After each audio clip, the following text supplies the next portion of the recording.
প্রিয়শিক ভালো আছে, আমিও ভালো আছি। আমরা আজকে নবম দশম শ্রেণীর সেট নিয়ে আলোচনা করব। তো সেটটা আসলে তেমন কঠিন না, এটা একটা খুব সহজ দেখতে, যদিও শুনতে পাই একটু ভেজাল ভেজাল মনে হয়, আসলে তা না। তবে দুই একবার প্র্যাকটিস করলে করা যাবে। আর তোমরা আমাদের ক্লাসগুলো যদি ভালো লাগে কমেন্ট বক্সে লিখবা যে তাহলে আমরা আরো কত উৎসাহিত হবো। তো আজকে আমরা জানবো সেট কাকে বলে, কত প্রকার কি কি। তো বা বাস্তব বা চিন্তা জগতে সুসংজ্ঞায়িত বস্তুর সমাবেশ বা সংগ্রহকে সেট বলে। এরপর হচ্ছে সেট কত প্রকার? দুই প্রকার। কি কি? তালিকা পদ্ধতি, গঠন পদ্ধতি। তালিকা পদ্ধতি ও গঠন গঠন পদ্ধতি। ঠিক আছে। তারপর সেট কে আবিষ্কার করছে একটা প্রশ্ন আছে, সেটাও আমাদের জানতে হবে। এরপর দেখো ইউ হচ্ছে যে যদি এইভাবে তাকে ইউটাকে তাহলে এটা হচ্ছে ইন্টারজেকশন। হ্যাঁ, আর এতে থাকলে ইউনিয়ন। ইউনিয়ন। ইউ হচ্ছে কি? ইউনিয়ন। আর এভাবে থাকলে ভুল করবে। তাহলে ইউ হচ্ছে 1 2 3 4 5 6 7, এ হচ্ছে 1 2 3 5, বি 2 3 6।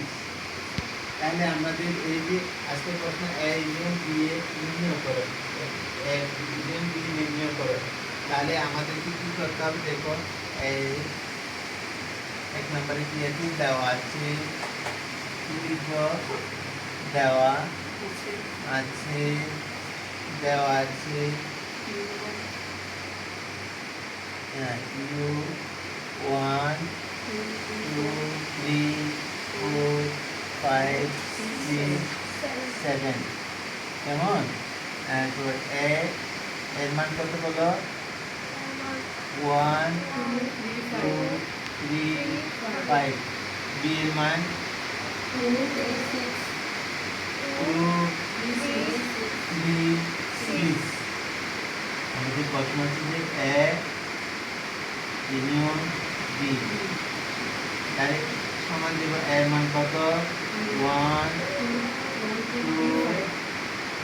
2 3 5। ইউনিয়ন বি এর মান কি? 2 3 6। এবার দেখো আমাদের অঙ্ক কি দেখো, এখানে আমরা ইউ হচ্ছে যে ইউ মানে কি? ইউ হচ্ছে মিল অমিল, মিল অমিল, অমিল সবগুলো। আর তাহলে এখানে আমরা সাথে লিখবো 1 2 3 5 6, ছোট থেকে বড় আর কি। 1 2 3 1 2 3 5 6। এটাই আমাদের আনসার। প্রিয় শিক্ষার্থী, নিশ্চয় তোমরা বুঝছো তোমরা? সবাই বুঝছো? এরপর আমাদের দ্বিতীয় প্রশ্ন আছে, 2 নম্বর প্রশ্ন আছে। 2 নম্বর প্রশ্ন কি আছে দেখো। 2 নম্বর প্রশ্ন আমাদের কি আছে? হ্যাঁ, এ বি। দেখো স্যারের বুদ্ধিটা দেখো, স্যার কিন্তু একটু কম লিখতে চাইছে, স্যার একটু কম লিখতে চাইছে। এখন দেখো ইন্টারজেকশন মানে কি? এটা হচ্ছে শুধু মিল, এটা হচ্ছে মিলগুলো আসবে। আর আমরা যেটাকে সহজ ভাষায় বলতে পারি কাপ আর টুপি। টুপি তো এরকম নিচে দিকে পড়া হয় নাকি, তো সহজ ভাষায় সেটা বললাম। আর হচ্ছে যে কাপ হচ্ছে যে উপরের দিকে থাকে, যেটাকে আমরা জানি খেয়ে থাকি সকালবেলা, তাই না? তো দেখো এখানে কি মিলে, উভয় পাশে 2 আছে না, 3 আছে। তাহলে এটাই আমাদের আনসার 2 3। এই শিক্ষার্থী নিশ্চয় তোমরা বুঝছো, তোমাদের বুঝতে কোনো অসুবিধা হয় না। যদি বা সমস্যা হয়ে থাকে তাহলে আমাদেরকে লিখে জানাবে। ধন্যবাদ পরবর্তী ক্লাসে দেখার জন্য। আবার আমাদের